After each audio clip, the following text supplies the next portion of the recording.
Because again, like, we're in the relationship business. Okay? How do you connect with people? You spend time with them. Who's working on the listening yesterday? Who was that? Someone was talking about, you listen. Sorry? You listen.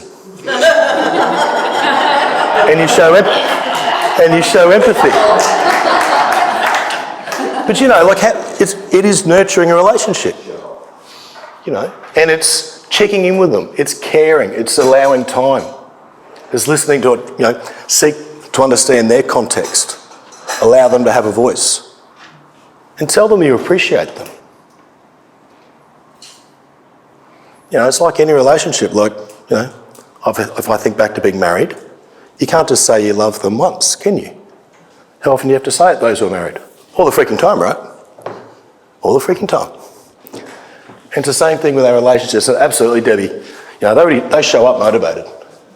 And you think about the efforts you go to get that person to join your team, particularly a pod. Think about the effort you put in to get them. Then what do?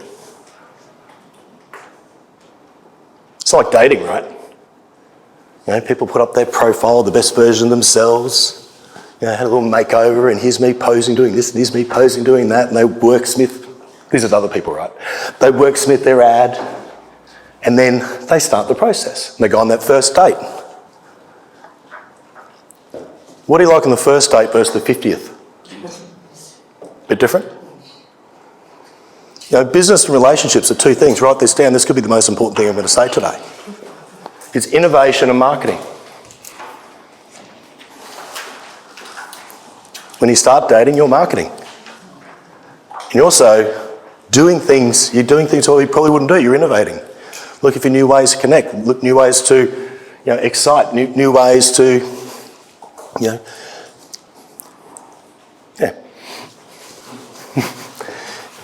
In business, it's the same thing. If you keep doing the same thing, it won't work forever. We've always got to market.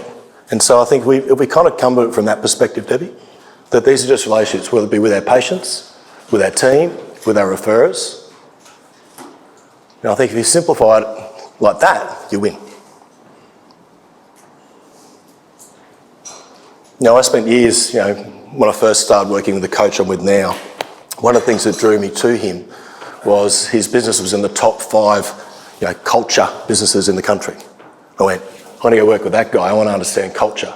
And we did all this fancy stuff. We had our vision and our why and our values and our behaviours, and we did all these, things. Like I went bowling and, clay pigeon shooting, etc., which is all nice. But what I learned was people just want to be treated as people and spending time with them. And people, I think, Pete, you asked yesterday, what's my role? That's your role.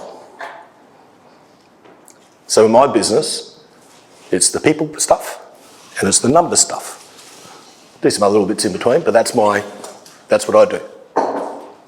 Any other takeaways from yesterday?